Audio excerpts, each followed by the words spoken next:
Bronny James ngiting wagi. Nakuha ang unang panalo. Mukhang kinuha ang advice ni Nick Young nitong si Bronny James at Team USA. Walang mahirap na kalaban. Kanina nagkatapat na ang Team USA at Serbia at kabaliktaran sa sinasabi ng iba na ito daw ang pinakamabigat na makakalaban ng USA. Nako, mukhang ito pa ata ang nasawsawan kanina. Well, sawsaw malala mga amigo talaga ang inabot ng Serbia kung saan ang final score ay 105-79. Nanguna si Stephen Curry na napakainit na sa first quarter pa lang. Gumawa siya dito ng 24 points. Sinundan pa yan ng 17 points ni Bam Adebayo na talagang matindi ang depensa at ginulat tayo. Nakapagbuslo ito ng tatlong 3-pointer. Hindi rin nagpapauli ang first option na si Anthony Edwards. Nag-ambag siya ng 16 points at ang matindi sa ilalim, walang iba kundi si Anthony Davis.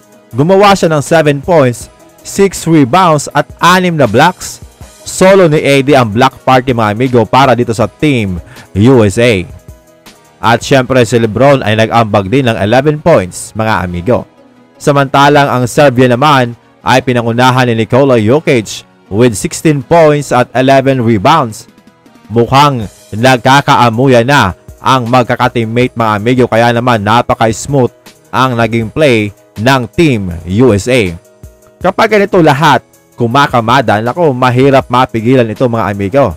Samantala nakuha naman ng Lakers ang kanilang kauna-unahang panalo versus Atlanta Hawks dito sa Summer League kung saan ang final score 87-86. Matindi ang kanilang naging depensa lalo na sa final seconds mga amigo ng laro na inabot pa nga ng shot clock violation ang Atlanta Hawks. Unang umiskor sa Lakers ay si Bronny James na nakapagtala ng career high 12 points, shooting 5 of 11 from the field at 2 of 5 sa 3-point area. Sa wakas, nakapagbuslo na rin si Bronny ng kanyang 3-pointer. Bago ang laro na ito mga amigo ay wala pang naibubuslo itong si Bronny James ng kahit na isang 3-pointer. Kaya naman, ngayon ay trending na naman itong si Jaylen Brown na ikinumpara kay Bronny James. Binanatan siya ni Gilbert Arenas mga amigo na sa first 3 game daw sa Summer League nitong si Bronny ay nakapagkana ito ng 6 of 26 from the field. Samantalang si Jaylen Brown ay 5 of 26 from the field. At higit sa lahat, si Bronny ay 55th pick, samantalang si Brown ay 3rd overall pick. Well, wag na kayong magtaka kung bakit trending si Brown. Nadali kasi ng mga Leaf Raider ang kanilang pinag-uusapan ng kanyang GF na ayon nga dito, hindi pa talaga pro itong si Bronny James at maglalaro ito sa Lakers dahil lamang sa kanyang pangalan.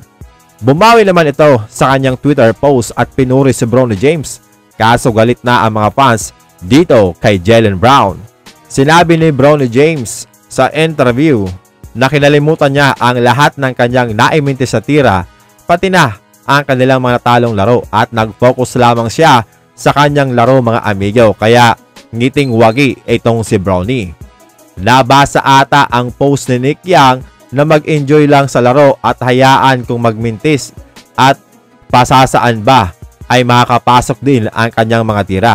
Pinayuhan ni Nick Young itong si Bronny James na maglaro ng may confidence at hayaan na ang iba dahil pag-aari naman ng kanyang ama ang NBA. So, medyo sarcastic mga amigo ang komentong ito ni Nick Young, pero ang point nga lang dito mga amigo ay maging normal lang itong si Bronny James at tanggalin ang nervyos o kaya pressure na kanyang nararamdaman para lumabas talaga ang kanyang totoong laro. Kaya naman this game medyo gumanda na ang laro ni Bronny James.